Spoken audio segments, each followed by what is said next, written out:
श्री साई सच्चरित्र अध्याय 47. श्री साई मुख श्रुतकथा कथन. श्री साईबाबांच्या तोंडून ऐकलेल्या कथेचे वर्णन. श्री गणेशाला नमस्कार असो, श्री सरस्वती देवीला नमस्कार असो, श्री गुरु महाराजांना नमस्कार असो, श्री कुलदेवतेला नमस्कार असो, श्री सीता व श्रीरामचंद्र यांना नमस्कार असो, श्री सद्गुरू साईनाथांना नमस्कार असो. ज्यांच्या मुखाकडे एकही क्षण पाहिले असता अनंत जन्मांच्या दुःखांचा नाश होतो, त्या साईंचे अतिशय आनंद उत्पन्न करणारे श्रीमुख धन्य होय. त्या साईंनी कृपादृष्टीने पाहिले तर केलेल्या कर्मांची बंधने तत्काळ सुटतात आणि भक्तजनांना आत्मानंदाचा अनुग्रह एकही क्षण न लागता प्राप्त होतो. त्यांच्या कृपादृष्टीपुढे कर्म व अकर्म यांची गुंतागुंत सुटते. त्यांच्या कृपारूपी सूर्याचा प्रकाश पडला म्हणजे संतरूपी काजवा निस्तेज होऊन लपून बसतो. गंगा नदी साऱ्या जगाची पापे धुते म्हणून ती स्वतः मळते आणि साचलेला आपला मळ घालवण्यासाठी साधूंच्या चरणधुळीची इच्छा करते. साधूंचे पाय आपल्या किनाऱ्याला कधी लागतील, ते आपल्या पाण्यात स्नानासाठी कधी येतील याची ती वाट पाहत असते, कारण त्याशिवाय आपल्याजवळ साठलेल्या पापांची घाण निरसायला दुसरा कोणता मार्गच नाही, हे ती पक्के जाणत असते. अशा साधूंचे मुकुटमणी श्री साई समर्थ यांचे या कथेतील हे बोल आहेत. हे लक्षात ठेवून भाविक सज्जनांनी अति आदरपूर्वक ही पावन कथा ऐकावी. पहा, सगळ्या डोळ्यांच्या मागची पाहण्याची शक्ती, सगळ्या कानांच्या मागची ऐकण्याची शक्ती श्री साई स्वतः आहेत. त्यांनीच माझ्या हृदयात शिरून ही गोष्ट मला सांगितली. साई स्वतः सकल संतांचे मुकुटमणी आहेत. या कथेची नवलाई ऐकल्यावर श्रोते देहभान विसरतील आणि त्यांच्या हृदयात प्रेमाने अष्टभाव दाटून येतील. साईंच्या मुखातून निघालेल्या या कथेच्या अभिप्रायावर लक्ष ठेवले आणि तात्पर्यावर दृष्टी ठेवली तर श्रोत्यांना कृतकृत्यता लाभेल. तरी श्रोत्यांनी माझी विनंती ऐकावी की जरी मी या कथेचा वक्ता असलो तरी मीही तुमच्यासारखाच यातील तात्पर्य न घेतलेला कोरडा मनुष्य आहे. साईबाबांचे भक्तांवरचे प्रेम आठवून मन आपला चिंता करण्याचा स्वभाव विसरून जाते आणि संसारातील काळजी व कष्ट यांनी त्रासलेल्या जीवाला शांती मिळते. यापेक्षा अधिक श्रेष्ठ लाभ तो कोणता? पूर्वीच्या कथेचे अनुसंधान श्रोत्यांनी सावधान चित्ताने ऐकावे. कथा न अडखळता ऐकली म्हणजे जीवाला समाधान होईल. गेल्या अध्यायाच्या शेवटी श्रोत्यांनी शेळ्यांची कथा ऐकली. त्यांच्या पूर्वजन्माची आठवण झाल्याने बाबांचे त्यांच्या ठिकाणी प्रेम उत्पन्न झाले. तशीच आता द्रव्यलोभाची परमअवस्था अधःपाताकडे कशी घेऊन जाते ती ही कथा लक्ष देऊन ऐकावी. साईच कृपादृष्टी ठेवून लागोपाठ कथा सुचवतात आणि त्या ऐकण्यात खंड पडू न देता सुख व संतोष वाढवतात. साई समर्थ स्वतःच कथा आहेत आणि ते सांगणारे मुखही त्यांचेच आहे. तेथे हे माड हा उगीचच नुसता टोपण नावाचा आहे. साई कथारूपी महासागराच्या काठी बसलो असताना आम्हाला कथांसाठी खटपट कशाला हवी? कल्पवृक्षाच्या तळाशी बसले असताना जी इच्छा उद्भवेल ती लगेच पूर्ण होत असते. सूर्याच्या घरी दिव्याची कोण बरे चिंता करेल? ज्याला अमृत पिण्यास मिळत असते त्याला विष पिण्याची लहर येईल का? साईसारखा सदैव आमचा पाठीराखा असताना कथारूपी अमृताची आम्हाला काय कमतरता? मनसोक्त आणि अति आनंदाने त्यांची गोडी चाखा. कर्माचा सिद्धांत समजण्यास फार कठीण असतो. कोणालाही तो नीट समजत नसतो. मोठमोठे उत्तम ज्ञानी लोक फसतात, परंतु अडाणी, भाबडे, भोळे तो पार करून जातात. तसाच ईश्वराचा नियम मोडण्याला फार कठीण असतो. त्याचे उल्लंघन कोण करू शकेल? म्हणून नेहमी आपले लोकरीतीतील कर्तव्य पाळावे आणि त्यासाठी सर्व कर्म करीत जावे, नाहीतर अत्यंत शास्त्रविरुद्ध आचरण घडेल. मरण पावल्यावर जसे ज्याचे कर्म असेल तसा त्याला जन्म मिळतो. यथा कर्म यथा श्रुत प्रमाणे काही पुरुषांच्या किंवा नरांच्या रेतबीजात मिसळून स्त्रीच्या किंवा मादीच्या योनिमार्गात प्रवेश करतात, म्हणजे मनुष्य, पशु, पक्षी किंवा जलचर यांच्यासारख्या योनीत जन्म घेतात. जसे ज्याचे कर्म असेल जसे ज्ञान असेल तसा त्याला जन्म मिळतो. तर काही स्थावर भावाला प्राप्त होतात. वृक्ष, वेल, पर्वत यांसारख्या न हलणाऱ्या योनीत उत्पन्न होतात. यथा प्रज्ञम ही संभवः जशी ज्याची बुद्धी असेल किंवा विचार असतील तसा त्याला पुढील जन्म मिळतो.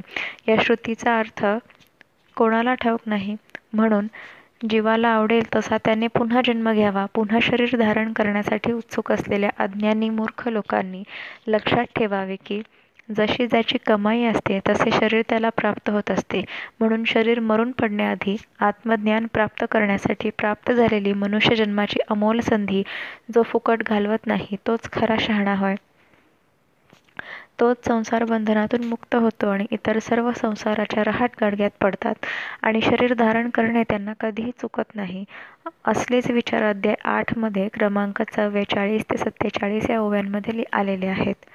मनुष्य मेल्यानंतर जीवात्म्याचे काय होते, तो कोठे जातो आणि कसा राहतो याचे उत्तर फक्त हिंदू धर्माच्या शास्त्रातच निस्संदिग्धपणे युक्तिवादासकट प्रतिपादलेले सापडते. गीतेत श्रीकृष्ण भगवान म्हणतात, जेव्हा ईश्वर म्हणजे देहाचा स्वामी जीवात्मा देह धारण करतो किंवा देहातून निघून जातो, तेव्हा वारा जसा पुष्पादिकातून सुगंध घेऊन जातो तसा तो मन व इंद्रिये यांना घेऊन जातो. कठोपनिषदात यमराजाने म्हणजे खुद्द मृत्यूदेवतेने नचिकेताला खालील मंत्रात हेच आणखी स्पष्ट करून सांगितले आहे, ज्याचा उल्लेख हेमाडपंतांनी वर 47व्या अध्यायाच्या 24व्या ओवीत व 8व्या अध्यायाच्या 44, 45 व 46व्या ओवीत केला आहे. बृहदारण्यक उपनिषदात तर जीवात्म्याच्या एका शरीरातून दुसऱ्या शरीरात जाण्याचे वर्णन करताना फार सुंदर उपमेचा उपयोग केला आहे. ज्याप्रमाणे गवतावर चालणारा सुरवंट नावाचा किडा गवताच्या एका काडीवरून दुसऱ्या काडीवर जाताना आधी दुसऱ्या काडीचा आधार घेतो आणि मग मागच्या काडीवरून आपला आधार काढून घेतो, त्याप्रमाणे जीवात्मा आपला पहिला देह सोडताना दुसऱ्या देहात प्रवेश करण्याची व्यवस्था करून ठेवत असतो. दुसरी उपमा सुवर्णकाराची म्हणजे सोनाराची आहे. तोही आपला पूर्वीचा सोन्याचा दागिना गाळून दुसरी नवीन अधिक सुंदर दागिना घडवतो. एकूण आपला पुढचा जन्म आपल्या हातातच आहे हा सिद्धांत दर्शवलेला आहे. दुसरा याच बाबतीत आपल्या शास्त्रात सांगितलेला सिद्धांत म्हणजे अंतेमती सागती, ऐन मरते समयी जशी बुद्धी किंवा विचार असतील त्याप्रमाणे त्याला पुढील जन्म मिळतो. श्रीकृष्ण भगवान गीतेत म्हणतात, मरतेप्रसंगी मनुष्य ज्या ज्या मनोवृत्तींची आठवण करत देह सोडतो तो त्याच मनोवृत्तीत रंगून गेल्याने त्यालाच अनुरूप अशा योनीत जन्म घेतो. मरते समयी जो माझे स्मरण करत देह सोडतो तो माझ्याच स्वरूपाला पावतो यात संशय नाही. याबद्दलची अजामिळाची कथा पुराणात फार प्रसिद्ध आहे. जन्मभर पापकर्मात लोळत असलेला तो मरते समयी नारायण नारायण म्हणत त्या नावाच्या आपल्या आवडत्या मुलाच्या नावाने सारखा टाहो फोडत होता. म्हणून यमदूत त्याला स्पर्श करू शकले नाहीत आणि विष्णुदूत त्याला वैकुंठाला घेऊन गेले. या उलट जड भरताची गोष्ट आहे. भरत राजा थोर तपस्वी असूनही एका हरिणीच्या पिल्लावरच्या अनावर ममतेमुळे त्याला हरिणाच्या योनी जन्म घ्यावा लागला. राजा परीक्षिताने मरणापूर्वी शुक्रमुनींकडून 7 दिवस भागवत पुराण ऐकले होते आणि साईबाबांनीही देहत्यागापूर्वी वझे नावाच्या ब्राह्मणाकडून 14 दिवस भावार्थ रामायण वाचवून घेतले होते. मरणोत्तर उत्तम गती लाभण्याचा आणखी एक सोपा मार्ग श्री साई सच्चरित्राच्या 31व्या अध्यायात क्रमांक 9, 10, 147 व 148व्या ओव्यात वर्णिलेला आहे. याबद्दलची मद्रासी संन्यासी विजयानंद, बाळकराम मानकर, तात्यासाहेब नूलकर, मेघा व एक व्याघ्र यांची उदाहरणे अध्याय 31 मध्ये आपण वाचलीत आहेत. या उलट वर सांगितलेला कोणताही मार्ग न अवलंबणाऱ्या पापी लोकांची अधोगती श्रीकृष्ण भगवानांनी गीतेच्या 16व्या अध्यायात अशी सांगितली आहे. अनेक मनोरथात चित्त भ्रमलेले, मोहजालात गुरफटलेले, काम मोहात आसक्त झालेले हे लोक घाणेरड्या नरकात पडतात. अशा त्या द्वेष्ट्या, क्रूर व पापी नराधमांना मी नेहमी आसुरी म्हणजे भयंकर योनीतच टाकतो. याप्रमाणे हे कौंतेय, हे मूर्ख लोक प्रत्येक जन्मात आसुरी योनीत उत्पन्न होतात आणि मला न पावता शेवटी अधोगतीला जातात. आता या कथेची नवलाई अशी की ती ऐकून दुष्ट वृत्तीचा अंतर्भाव असलेल्या मी देह आहे या भावनेची आठवण पुसली जाऊन सात्विक अष्टभाव जागृत होतील. पदरी अलोट संपत्ती असून जो स्वभावाने कंजूष असेल त्याच्या आयुष्याचा धिक्कार असो. मरेपर्यंत तो व्यर्थ परिश्रमच अनुभवत असतो. त्यातूनही अंगात वैरवृत्तीचा संचार केव्हाही बरा नव्हे. त्यापासून माणसाने स्वतःला आवरावे, कारण तो आपल्या आयुष्याचा सत्यानाश करत असतो. परस्पर वैराचा परिणाम म्हणजे या जन्मी चांगल्या योनीत जन्म झाला असूनही पुढचा जन्म नीच योनीत होतो. ऋण, वैर व हत्या यांचा स्वाभाविक गुणच असा आहे की ते फिटेपर्यंत पुनर्जन्माची परंपरा चालूच राहते. या अर्थाची साईंच्या तोंडची परमपावन अमृतवाणी श्रोत्यांसाठी मी सादर करतो. त्यांनी ती ऐकण्यासाठी सावधान व्हावे. ती कथा मी जशी ऐकली, जशी माझ्या आठवणीत राहिली, जशी साई माऊली बोलली तशीच व त्याच शब्दात मी कथन करतो. साई स्वतः चरित्रकर्ते आहेत आणि कथेचा प्रपंच लिहून घेत आहेत. हेमाड केवळ निमित्त मात्र आहे. त्याचा सूत्रधार तो साईच आहे. एकदा सकाळच्या प्रहरी 8 वाजण्याच्या वेळी रोजची न्याहारी करून मी बाहेर फिरायला निघालो. वाटेने जाता जाता थकलो म्हणून एका नदीकाठी पोहोचल्यावर पाय धुतले आणि स्नान केले. त्यामुळे मनाला फार समाधान वाटले. नदी तरी केवढी होती? त्या राहत्याच्या नदी एवढी होती. दोन्ही काठांवर पाणी गच्च भरलेले होते आणि त्यांना लागूनच लवाळ्यांची झाडी होती. त्यातूनच एक पाय जाण्याची वाट होती आणि स्पष्ट दिसणारा एक गाडीचा रस्ताही होता. तसेच काठावर काही घनदाट वृक्ष असून त्यांची उत्तम सावलीही पडलेली होती. मंद मंद वारा वाहत होता, त्यामुळे मनाला फार आनंद वाटत होता. घनदाट झाडी पाहून मी तिच्या सावलीत मनमोकळेपणाने जाऊन बसलो. मग चिलीम भरण्यासाठी चिलमीला गुंडाळलेले फडके भिजवण्यासाठी मी नदीवर गेलो असताना डराव डराव असा शब्द ऐकला. मला तो बेडकाचा आवाज वाटला, पण त्यात आश्चर्य कसले? जिथे पाणी तेथे बेडूक असणे साहजिकच होते. छापी भिजवून मी परत आलो आणि हातात चकमक घेतली, म्हणजे विस्तव पेटण्याची गारगोटी व पोलादी पट्टी यांची जोडी घेतली आणि गारगोटीवर ठिणगी पाडून चिलीम पेटवून तयार केली. तोच एक वाटसरू येऊन नमस्कार करून माझ्यापाशी बसला.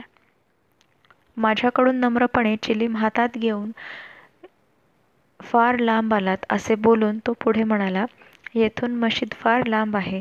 तेथे जाईपर्यंत ऊन होईल. पलीकडे माझे घर आहे. चिलीम पिऊन तेथे जाऊया. थोडीशी भाकरी खा, क्षणभर आराम करा आणि मग ऊन खाली आल्यावर आपण खुशाल माघारी परतून जावे. मीही बरोबर येईन.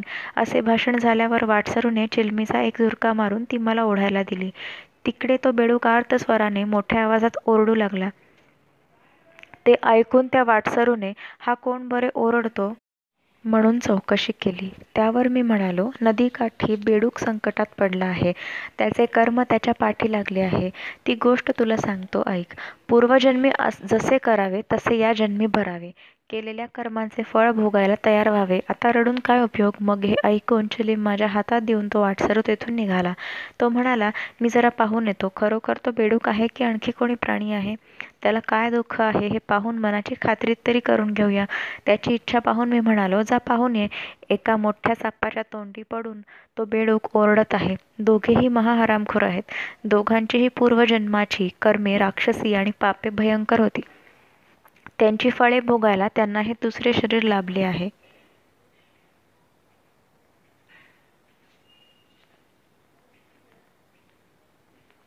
असे बोलणे चालले असताना तो वाटसरू त्या जागेवर गेला आणि प्रत्यक्ष प्रकार पाहून परत आला. तो म्हणाला, तुम्ही सांगितलेली गोष्ट अगदी खरी आहे. काळासारख्या त्या सापाचा जबडा मोठा विशाल आहे. तो बेडूकही मोठा भयंकर आहे, परंतु तो त्या सापाचा फरार झाला आहे. त्याची सापाच्या तोंडी आहुती पडली आहे आणि तो अर्धघडीचा सोबती आहे. कर्माची गती किती विचित्र आहे बरे. त्या बेडकाला तो साप आता एका क्षणात खलास करेल. तेव्हा मी त्याला म्हणालो, तो काय त्याला खलास करतो? त्याचा बाप मी येथे आहे ना. मग मी येथे कशाला पाहिजे? आपले स्थान सोडून जो येथे येऊन बसतो तो काय त्या सापाला तो बेडूक खाऊ देईल? पहा मी त्याला कसा सोडवतो ते. त्यांची लढाई सोडवल्यावर आपण आपल्या घरी जाऊया. चल, एकदा चिलीम भर, मग पाहू साप काय करतो ते. हे ऐकून वाटसरूने चिलीम लगेच तयार केली. मीही ती ओढायला हातात घेतली आणि 2 झुरके मारले. मग वाटसरूला बरोबर घेऊन लव्हाळ्यामधून त्या ठरलेल्या जागी येऊन पोहोचलो. त्या सापाला पुन्हा पाहून तो वाटसरू घाबरून गेला आणि केवढे हे धूळ म्हणून मला भीतीने आवरून म्हणाला, नका हो, पुढे जाऊ नका. तो साप आपल्याकडे येईल. पळू म्हणता ही जागा फार अडचणीची आहे. नका हो, तिकडे जाऊ नका. अशा प्रकारचे दृश्य पाहून त्या वाटसरूच्या जीवाला फार भीती वाटली आणि मग त्या दोघांच्या वैरवृत्तीसंबंधी जो मी उपदेश केला तो ऐका. अरे बाबा वीरभद्रा, अजून तुझ्या वैऱ्याला बसप्पाला बेडकाच्या जन्माला आला तरी पश्चाताप झाला नाही का? तूही सापाच्या योनीत जन्मलास तरी देखील अजून हाडवैर धरून आहेस का? आता तरी लाज धरून वैर टाकून जरा स्वस्थ बैस की. माझ्या तोंडून हे शब्द बाहेर पडले नाहीत, तोच बेडकाला सोडून साप पळाला आणि लगेच खोल पाण्यात शिरून अदृश्य झाला. मृत्यूच्या मुखातून सुटलेला बेडूकही टुणकन उडी मारून गेला आणि तोही झाडीत जाऊन लपला. वाटसरूला आश्चर्य वाटले. तो म्हणाला, हे काही मला कळत नाही. तोंडचा शब्द बाहेर काय पडला आणि सापाने बेडूक कसा सोडला आणि सापही तो अदृश्य झाला. यांपैकी वीरभद्रप्पा कोण, तसाच यातील बसप्पा कोण? त्यांच्या वैराचे कारण काय? कृपा करून मला सर्व सांगा. त्यावर मी म्हणालो, बरे, आधी आपण झाडाखाली जाऊया, चिलीम ओढूया, मग मी तुझी जिज्ञासा पुरी करेन आणि आपल्या ठिकाणी परत जाईन. असे बोलून आम्ही दोघे झाडाखाली आलो. दाट सावली पडली होती. गार वाऱ्याची झुळूकही चालली होती. पुन्हा चिलीम पेटवली. वाटसरूने आधी ओढली, मग माझ्या हातात दिली आणि ओढता ओढता वाटसरूला ती सुरेख कथा मी सांगितली. पहा, माझ्या जागेपासून कोस 2 किंवा 3, 6 ते 9 किलोमीटर इतकेच दूर एक जुने प्रसिद्ध पवित्र स्थान होते. तेथे कधी काळचे महादेवाचे एक मोडके देऊळ होते, ज्याचा जीर्णोद्धार करण्याचे सर्वांच्या मनात आले. त्यासाठी मोठी वर्गणी गोळा केली, बरीच रक्कम जमा झाली आणि पूजा अर्चेची व्यवस्था ठरवून सर्व आराखडा तयार केला. तेथील एका मोठ्या धनिकाला व्यवस्थापक म्हणून नेमले. त्याच्या हातात सर्व पैसा दिला आणि सर्व निर्णय घेण्याचा अधिकार त्याच्याकडे सोपवला. त्यानेच वेगवेगळी जमा खर्चाची नोंद ठेवावी, त्यात आपली स्वतःची रोख वर्गणी जमा करावी आणि हे कार्य बिनचूक प्रामाणिकपणे त्याने करावे असे ठरले. परंतु तो मूळचाच मोठा कंजूस स्वभावाचा होता. आपल्याला काही नुकसान होऊ नये अशा धोरणाने तो ते काम चालवत होता, म्हणून ते पुरे होत नव्हते. सारी रक्कम खर्च केली तरी अर्धेमुर्धेच काम झाले.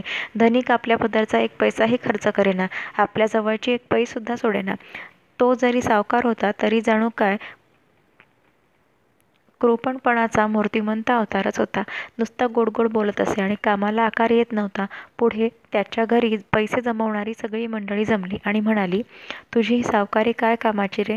तू हातभार लावल्याशिवाय या महादेवाचा जीर्णोद्धार कसा पार पडेल? याचा काही विचार तर कर. लोकांची मनधरणी करून आणखी पुन्हा वर्गणी आम्ही मिळवतो आणि तीही तुझ्याकडे पाठवून देतो. एकदाचे हे काम ठिकाणी लाव. पुढे आणखी पैसा जमला, उत्तम प्रकारे हाती आला, परंतु त्याचा काही उपयोग झाला नाही. तो धनिक स्वस्थच बसला.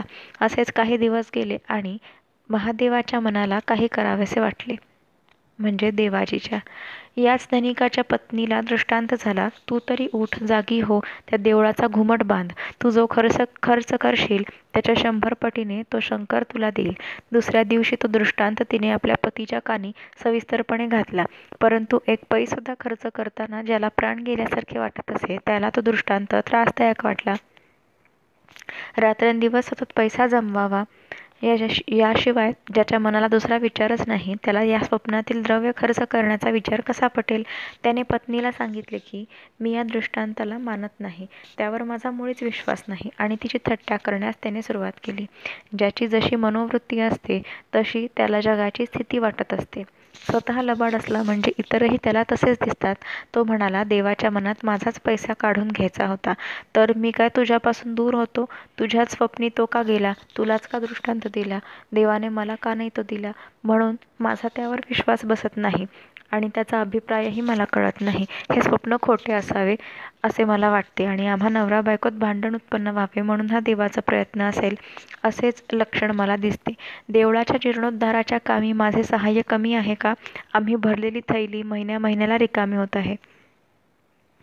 सारी रक्कम लोक आणतात हे वरवर दिसते खरे, परंतु जमा खर्चाची ही व्यापारधंद्याची पद्धत मला फार नुकसानकारी आहे. लोकांनाही जे समजत नाही ते तुला कसे बरे कळावे? तेव्हा तुझा हा दृष्टांत खरा मानता येत नाही. तो खरा मानला तर फसवणूक होईल. झोपमोड झाल्यावर दृष्टांत होतो, तो काय कोणी खरा मानतात का? धनिकाने असा सिद्धांत ठरवला. ती ऐकून ती बाई गप्प बसली. पतीपुढे तिला काही बोलता येईना. लोक पैसा जमवत होते तरी ते खुशीने क्वचितच देत होते. प्रेमाशिवाय भिडेला बळी पडून कोणाच्या आग्रहामुळे किंवा अडचणीत आल्यामुळे ते दिले जाते हे देवाला आवडत नसते. गोडीने थोडे जरी दिले देवाला तरी ते फार मोलाचे वाटत असते.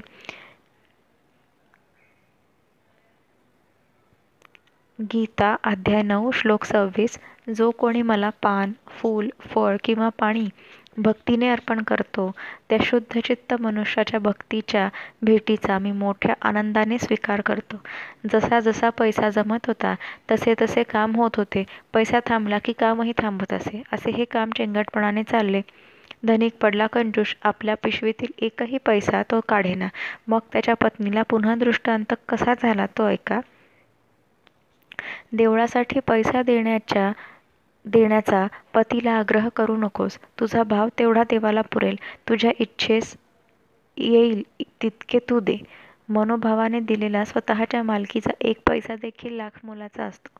पतीचा विचार घेऊन तू तो दे. उगाच फुकट त्रास करून घेऊ नकोस. आपल्या मनाला येईल तितके आपण द्यावे. स्वतःच्या मालकीचे थोडे सुद्धा असे नका ते देवाला अर्पण कर. येथे केवळ श्रद्धायुक्त भक्ती कारण असली पाहिजे. ती तुझी आहे हे जाणून काहीतरी दे म्हणून देव तुला आग्रह करीत आहे. तरी जे थोडेफार धन असेल ते देऊन तू निश्चिंत होऊन बैस. श्रद्धेशिवाय देणे योग्य नव्हे. देवाला ते बिलकुल आवडत नसते. श्रद्धेशिवाय जो देईल त्याचे देणे सर्व मातीमोल असते. शेवटी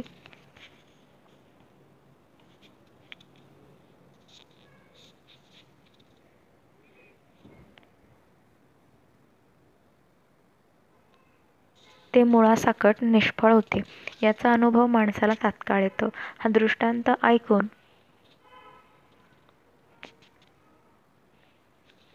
तिने मनात निश्चय केला की माहेरून लग्नात मिळालेले दागिने विकून देवाचे हे मागणे पुरे करावे. मग तिने तो निश्चय पतीला कळवला. पतीने तो ऐकून घेतला आणि मनात दुःखी झाला. जेथे लोभ असेल तेथे शहाणपणाचा विचार कुठला असणार आणि देवधर्म करण्याची वर्तणूक कोठून असणार. तो मनात म्हणाला, केवढा हा मूर्खपणा हिचा. खरोखर हिचे मन गोंधळून गेलेले आहे. मला वाटते हिच्या सर्व दागिन्यांचा अंदाज करून त्यांची किंमत 1,000 रुपये ठरवावी आणि जमीन तिच्या नावावर चढवावी. मग त्याने ते दागिने स्वतःच विकत घेतले आणि पैशाऐवजी आपल्याजवळ गहाण असलेली कोणाची खाऱ्या पाण्याची रेताळ जमीन तिला देऊन टाकली. ती जमीन सुद्धा ओसाड पडीक होती. पावसाळ्यातही त्यात पीक येत नसे. धनिक पत्नीला म्हणाला की ही जमीन शंकराला देऊन टाक. 1,000 रुपयांची ही जमीन देवाला दान केल्याने दृष्टांतात म्हणल्याप्रमाणे देव प्रसन्न होईल आणि तू ऋणातून मुक्त होशील. पतीच्या या बोलण्यावर विश्वास ठेवून त्या कंजूषाच्या पत्नीने ती जमीन प्रेमभावाने शंकर प्रसन्न व्हावा म्हणून अर्पण केली. वस्तुस्थिती पाहिली तर 200 रुपयांच्या कर्जाकरता ती जमीन त्या धनिकाकडे गहाण ठेवण्यात आली होती. त्या जमिनीवर डुबकी नावाच्या मूळ मालकिणीची सत्ता होती. पैशाच्या अडचणीपायी तिने ती धनिकाजवळ गहाण ठेवली होती. परंतु धनिक पडला महालोभी. शंकराला सुद्धा ठकवताना त्याला भीती वाटत नव्हती. स्वतःच्या पत्नीचेही धन दाबून बसला.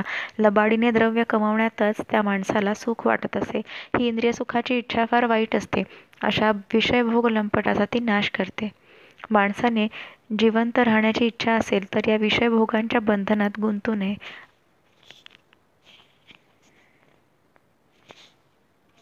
ऐकण्याच्या प्रबळ इच्छेमुळे हरिण, डोक्यावर सुंदर मणी धारण केल्यामुळे नाग व प्रकाशाकडे पाहण्याच्या आवडीमुळे पतंग मरण पावतात. अशी विषयांची आसक्ती हानिकारक असते. विषयांचे चिंतन करणाऱ्या पुरुषाच्या ठिकाणी या विषयांविषयी आसक्ती उत्पन्न होते. त्या आसक्तीपासून म्हणजे तिला प्रतिबंध झाला असता क्रोध उत्पन्न होतो. क्रोधापासून डोक्यात विचारांचा गोंधळ आणि विचारांच्या गोंधळापासून स्मृतिभ्रंश, स्मृतिभ्रंशापासून बुद्धिनाश व बुद्धिनाशापासून सर्वस्वाचा नाश होतो.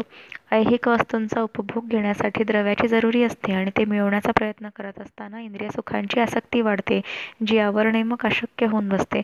खात्रीने नुकसानकारक जी जमीन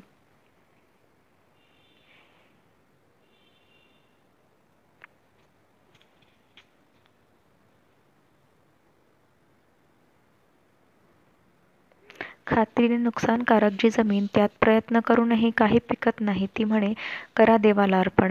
असल्या दानाचे पुण्य ते काय, जे देण्यामागे काही हेतू नसतो. ते देवाला अर्पण केलेले दान निर्विकल्प म्हटले जाते. परंतु जे दान ते घेणाऱ्याला अंती दुःखदायक बनते असे निर्विकल्प दान नव्हे, तर ते दान म्हणजे पाप जोडणे होय.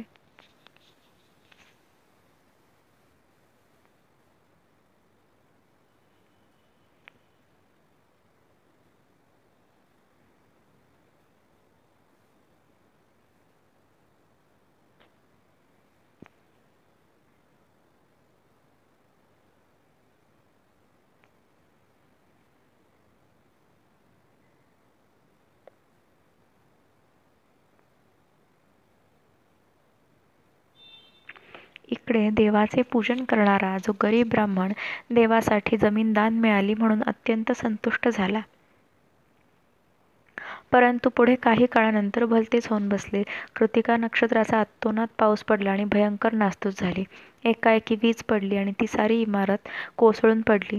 बेवारशी घराची जमीन तेवढी सुरक्षित राहिली आणि बाकी सर्व जळून खाक झाले. धनिकावरही घाला पडला. आपल्या पत्नीसह तोही मरण पावला.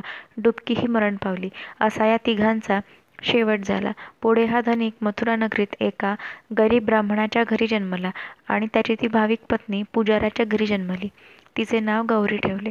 डुबकीची तऱ्हा आणखी वेगळी. ती शंकराच्या गुरुवाच्या पोटी जन्मली. तिचे स्त्रीत्व जाऊन ती पुरुष होऊन जन्माला आली आणि त्याचे नाव चन्नबसप्पा ठेवले. अशा प्रकारे त्या तिघांच्या अवस्थात बदल झाला आणि त्यांनी पूर्वीजन्मी केलेले कर्म या जन्मी फळ देण्यास उद्युक्त झाले.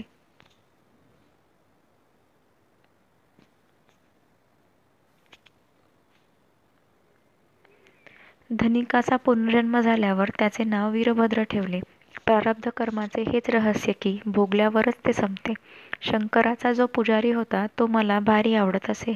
नेहमी माझ्याकडे येऊन माझ्याबरोबर तो चिलीम पित असे. मग आम्ही आनंदभरीत होऊन रात्रभर गोष्टी करत असू. गौरी मोठी होऊन लग्नाला झाली. कधी कधी तिलाही तो बरोबर आणीत असे. तीही माझी भक्ती करीत असे. एके दिवशी पुजारी मला म्हणाला, बाबा, सगळी स्थळे धुंडून पाहिली, परंतु कुठेही पोरीचे जमत नाही. स्थळे पाहता पाहता दमलो. सर्व प्रयत्न हरले. आता मी टेकीस आलो आहे. त्यावर मी त्याला धीर दिला. चिंता कशाला करतोस? तिचा होणारा पती वाट चालत येत आहे.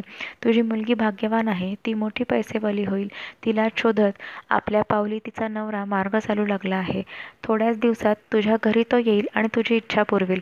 तुझ्या म्हणण्याप्रमाणे तो गौरीचे पाणी ग्रहण करेल. तिच्याशी लग्न करेल. इकडे वीरभद्र घरची गरीब परिस्थिती असल्याने आईबापांना धीर देऊन जो घर सोडून निघाला तो गावी भिक्षाटन करत तर कधी मोलमजुरी करत जे मिळेल ते खाऊन संतुष्ट राहून फिरत होता. फिरता फिरता दैवयोगाने पुजारीच्या घरी पोहोचला. अल्लामियाची करणी अपूर्व आहे. सगळ्यांना तो आवडू लागला. असे होता होता त्याच्यावर पुजाऱ्याचा लोभ जडला आणि वाटले की गौरी त्याला द्यावी. नाडी, गोत्र, गण, योग जुळले आणि पुजाऱ्याला आनंद झाला. एके दिवशी वीरभद्राला घेऊन पुजारी आला आणि त्या समयी दोघांना एकत्र पाहून मलाही एकाएकी विचार सुचला. विचाराप्रमाणे लगेच उच्चार झाला आणि मी म्हणालो, सध्या लग्नाला मुहूर्त असला तर आता याला लग्नात गौरी देऊन तू मोकळा हो. पुजारीनेही आपल्या पत्नीचा होकार घेऊन वीरभद्राला वर म्हणून निश्चित केला आणि विवाहाचा मुहूर्त पाहून योग्य तऱ्हेने विवाह लावून दिला. सर्व कार्यभाग संपल्यावर ते जोडपे संसारात कृतकृत्य होण्यासाठी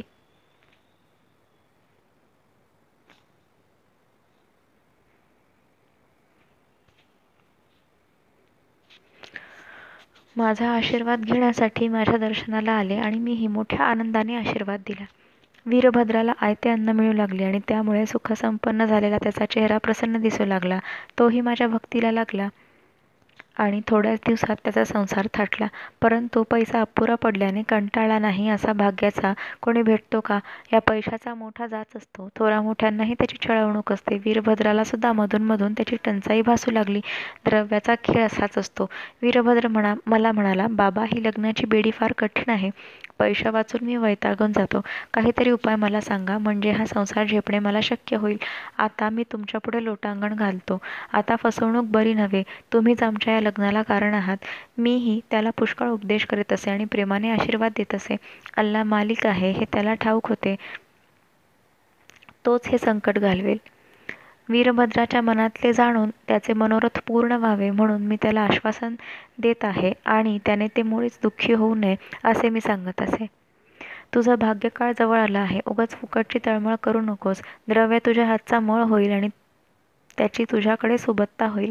तरी वीरभद्र म्हणतच राहिला, द्रव्याने माझी अवहेलना मांडली आहे. पत्नीचे हे आणा ते आणा थांबत नाही. पुरेपुरे आता ही विटंबना. नको हा लग्नाचा मोठेपणा. पुढे आश्चर्य घडले.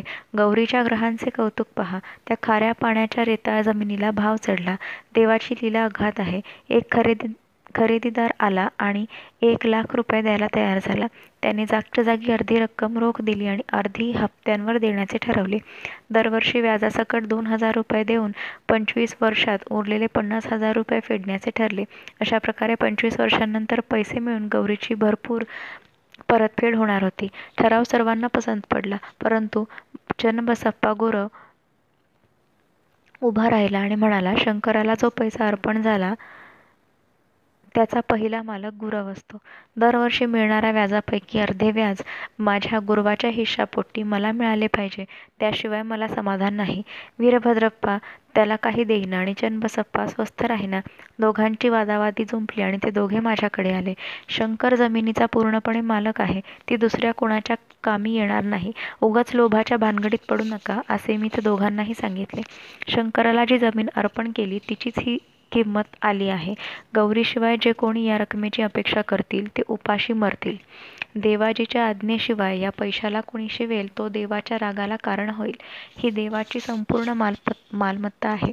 ज्या जमिनीवर पुजाऱ्याची मालकी होती आणि जिच्याशी गौरीचे वारसपणाचे नाते आहे, तेथे परक्याचे काय चालणार?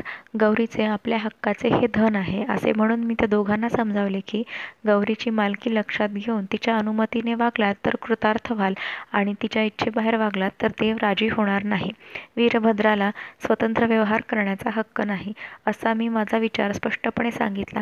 तरीही वीरभद्र रागावला आणि त्याने माझ्यावर शिव्यांची लाखोली वाहिली.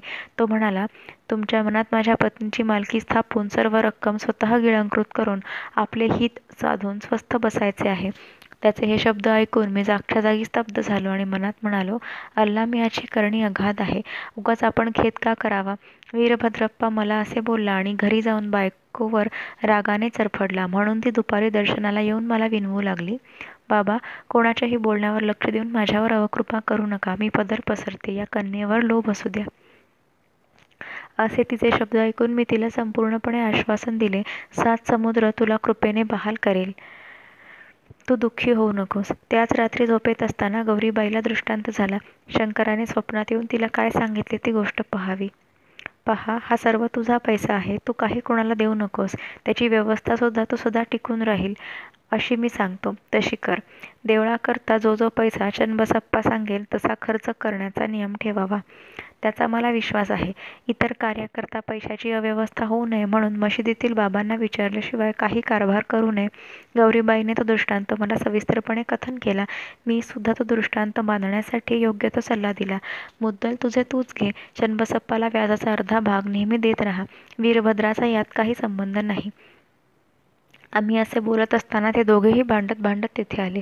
एकमेकांनी शांत व्हावे म्हणून मी पुष्कळ उपाय केले.